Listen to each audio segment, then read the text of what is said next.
Inmortales, ni un paso atrás.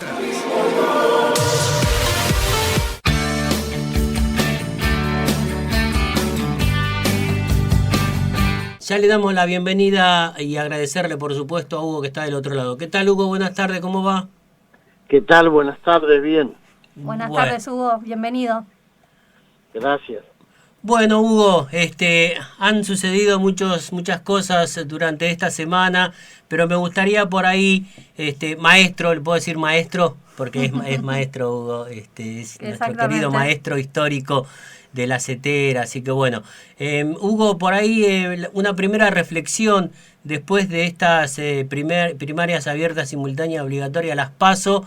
Vi algunas cositas que publicó, pero ¿por qué no le contamos un poco a los vecinos y vecinas de Florencio Varela cuál es la perspectiva o su reflexión al respecto? Creo que fue una elección en la que claramente tuvimos una pérdida de casi 4 millones de votos en todo el país, que en la anterior elección nos habían acompañado. Eso fue determinante para que quedáramos aproximadamente 5 puntos abajo de la lista de Juntos, se denominan ahora, o sea, la lista de Larreta y compañía. Creo que esa otra lista obtuvo más o menos la misma cantidad de votos que había obtenido antes, claro, un poquito menos. De manera tal que está claro que hubo una suerte de voto bronca o de deserción, porque hay muchos que directamente no fueron a votar.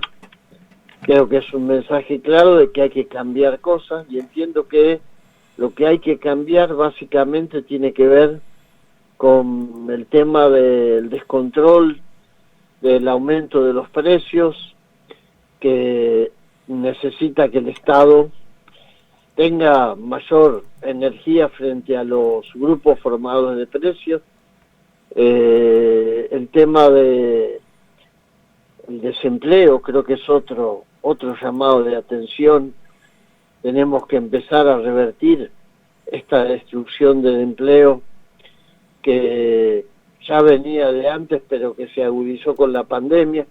Y creo que hay también la expresión de un descontento por la situación de todos aquellos que dependen de un salario, de un ingreso fijo, que generalmente no alcanza para llegar a fin de mes. Creo que básicamente por ahí pasa la reflexión que puedo hacer, y bueno, ahora tenemos 2 meses para mostrar algunas medidas que tienen que empezar a modificar esta situación, y 2 años para tratar de reafirmar un rumbo, que es gobernar para que en este país vuelva a haber empleo, vuelva a haber salario digno, vuelva a haber pymes, pequeñas y medianas empresas con producción nacional. Creo que en eso tenemos hasta el 2023 para trabajar intensamente y recuperar la confianza perdida de parte de un sector del electorado. Ahí Dani le hace una consulta. Hugo. Sí, Hugo, bueno, ayer se conoció una carta así en forma pública de Cristina Fernández de Kirchner, la vicepresidenta.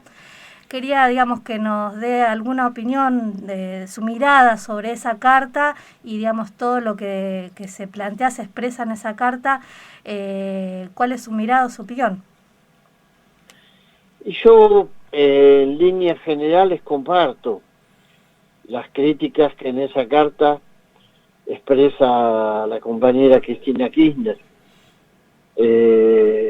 Ella llama la atención sobre la existencia de recursos presupuestados que no fueron ejecutados, es decir, que no se usaron. Y son recursos que tienen que ver con la inversión social, recursos que tendrían que haber servido para apalancar obra pública y generar empleo, para llegar en forma de becas a muchos niños y jóvenes, para llegar en forma de ayuda social a muchos hogares. Entonces hay una crítica a cierta morosidad, cierto movimiento lento de parte de los que tienen que cumplir eso que el presidente Alberto Fernández planteó como un compromiso, que era poner en la primer lugar de la fila a los que más lo necesitan. Comparto esa mirada, comparto la necesidad de que este cimbronazo nos signifique como un baldazo de agua fría en la cara, para que muchos adviertan que los tiempos de la burocracia estatal no son los tiempos de las urgencias de la gente cuando tiene y sufre necesidades. Y espero que este llamado de atención sea bien interpretado. Espero que la atención que por supuesto generan este tipo de, digamos, de expresión de críticas y diferencias a cielo abierto, como lo ha hecho Cristina Kirchner, no nos lleve a una situación de mayor tensión. Creo que hay que empezar a desescalar los posicionamientos que puedan hacer crujir a nuestro frente, y que hay que buscar la manera de garantizar que esta unidad, capaz de expresar distintas miradas, siga existiendo. Hugo, ahí obviamente varios puntos que marca la vicepresidenta Cristina Fernández de Kirchner respecto de su mirada sobre lo que ella venía advirtiendo, y usted hizo referencia al inicio de algunos puntos que por ahí todavía no se llegaron a concretar o a llevar el impulso que realmente merecen. Hablaba de los precios, hablaba obviamente del control de los alimentos de la mesa de los argentinos. Ahí, ¿qué debería suceder como para poder concretar y afianzar y fortalecer que cada argentino pueda tener un plato de comida en la mesa? Y es más fácil aumentar los salarios, las jubilaciones y el salario mínimo vital y móvil que aumentar el control sobre los precios. Esto es así. Porque aumentar el salario de los maestros depende de una decisión del poder político gobernante. Lo mismo con los jubilados. Para controlar a estos grupos monopólicos formadores de precios hace falta contar con una cantidad de instrumentos que el macrismo se encargó de destruir sistemáticamente. Augusto Costa, durante la administración como ministro de Economía de Kicillof, había hecho un buen trabajo, se había empezado a hacer avances interesantes, con precios cuidados, con controles. Eso se perdió todo, hay que volver a reconstruirlo. Por supuesto, creo que el gobierno tendría que haber avanzado mucho más. Se han tomado algunas medidas con el tema de la carne. Siempre que los grupos poderosos perciben que hay algún intento de controlar su movimiento especulativo en relación con los precios, ponen el grito en el cielo, tienen apoyo de los grandes medios de comunicación y de canales muy poderosos, generan ruido, generan la sensación de que estamos frente a avances estatistas que les recortan la libertad que tienen que tener como operadores del mercado, no del libre mercado, como dicen ellos. Es más complicado, es más difícil, pero hay que hacerlo. Claro, hay que ponerle el cascabel a ese gato. Y bueno, creo que en ese sentido todavía tenemos que involucrarnos nosotros, porque mucha gente piensa que los precios aumentan porque el gobierno quiere. Claro, exactamente. Eso no es así, eso es el neoliberalismo en el mundo. Tiene esta capacidad de poner a los ciudadanos en una situación de fragilidad, pero en países como la Argentina mucho más, porque bueno, hay países capitalistas donde el Estado es más poderoso qué sé yo, sin ir más lejos, el propio Estados Unidos de Norteamérica, Alemania, bueno, donde hay algunos de estos movimientos, sobre todo cuando hay mucha especulación de por medio, los estados tienen la capacidad de restringirlo. Aquí, si aplicáramos algunas medidas que aplican en Estados Unidos, dirían que somos Argenzuela. Sí, la particular que tiene por ahí Estados Unidos que son proteccionistas, ¿no? Para adentro. A veces se critica, pero bueno, ellos por lo menos resguardan. Y de la derecha esta neoliberal también, López Obrador hablaba los otros días que Vox se le está instalando de Madrid, ahí en España, se le está instalando también en México. También es para estar atentos eso, para que la región, podamos proteger la región, ¿no? De estos movimientos de derecha, de ultraderecha, que están queriendo hacer pie por ahí en la Argentina. También, ¿no? Milei y toda esa gente. Sí, nosotros ya lo tenemos a Bolsonaro. Sí, cerquita. En un país tan grande y tan importante como Brasil, ¿no? Así que no es como para subestimar. Claro. Ahí me gustó una frase que decía Hugo estos días pasados. Dice, si hay ministros que algunas decisiones les producen vértigo, por supuesto tendría que haber cambios en el gabinete. Me parece que la visión que tenía respecto de lo que sucedió obviamente ayer y hoy, miércoles, jueves y viernes, que entró hoy mañana el presidente daría el nuevo gabinete, me parece que lo haya dicho usted también, Hugo, tiene relevancia respecto de lo que representa, así que me pareció fantástica esa definición.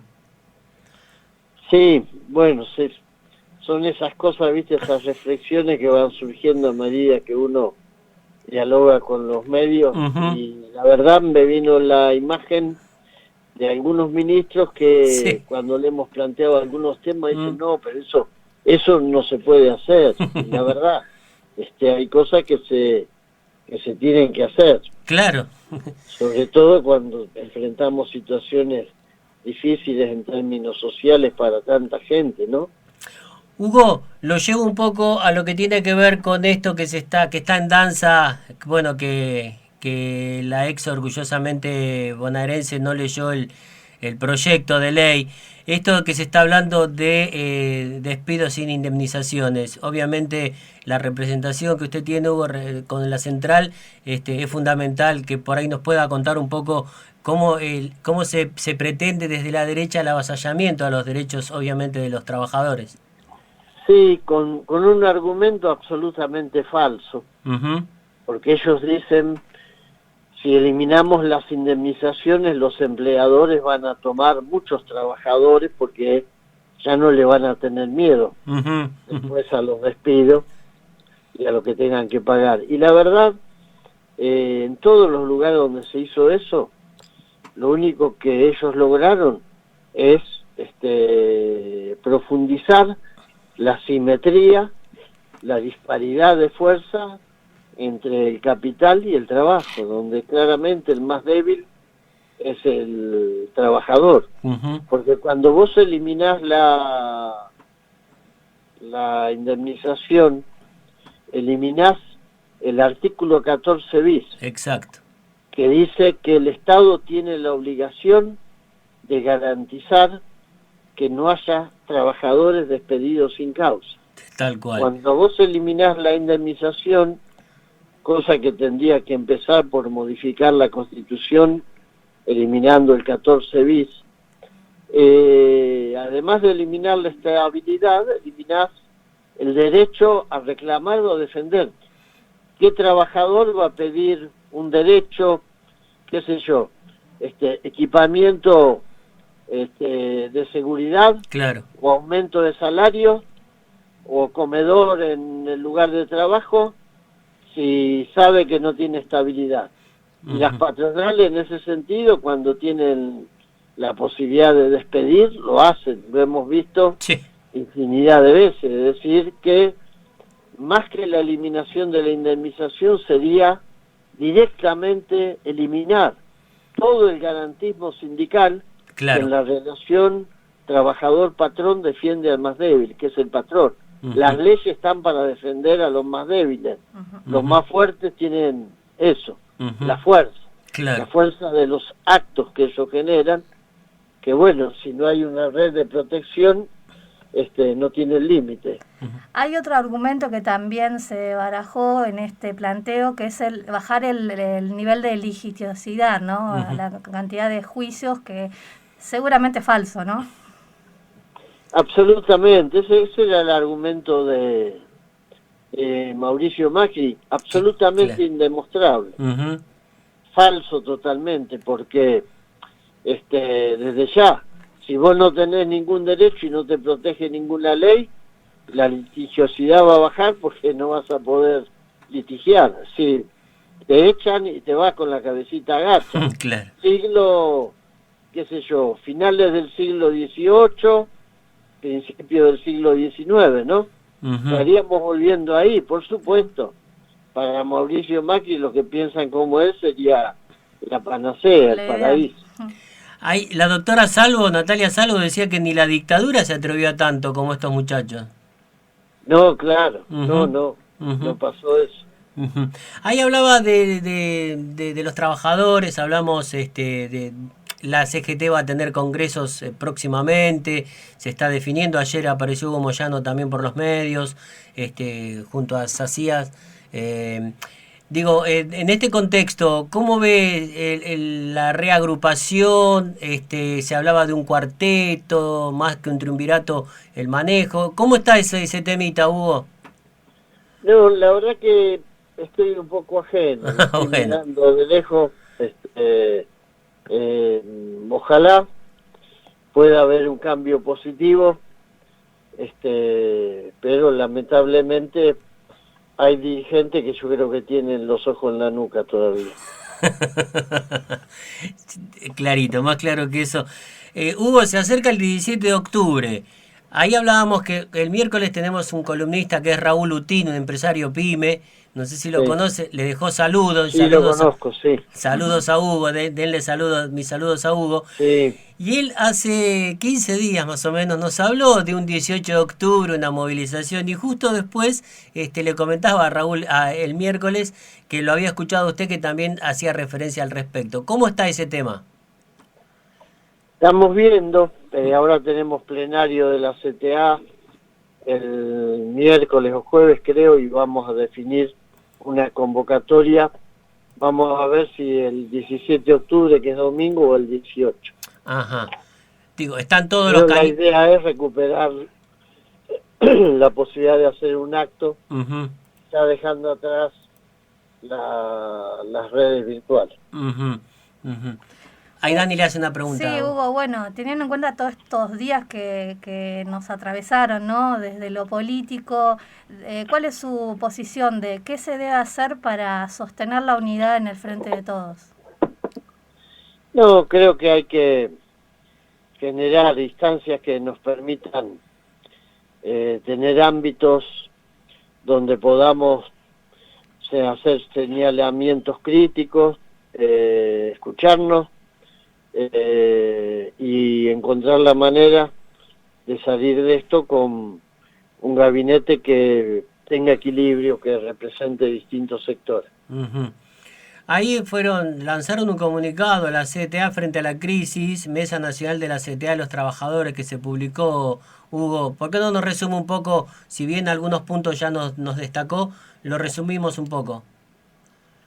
Y es más o menos lo que estuvimos hablando, es decir, está bien. La necesidad de preservar la unidad, también la necesidad de escuchar las urnas, de profundizar los cambios y de que esos cambios beneficien a los jubilados, a los asalariados, a los que hoy están sufriendo la peor parte de la crisis.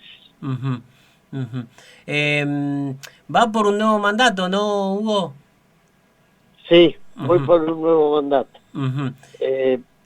Tengo que dejarlos porque estoy por entrar a una reunión. Bueno, fantástico, fantástico. Le agradecemos muchísimo. Eternamente agradecido, Hugo, y que no sea la primera, y vamos a seguir. ¿Cómo no? Un abrazo grande. Muchas gracias. Inmortales, ni un paso atrás.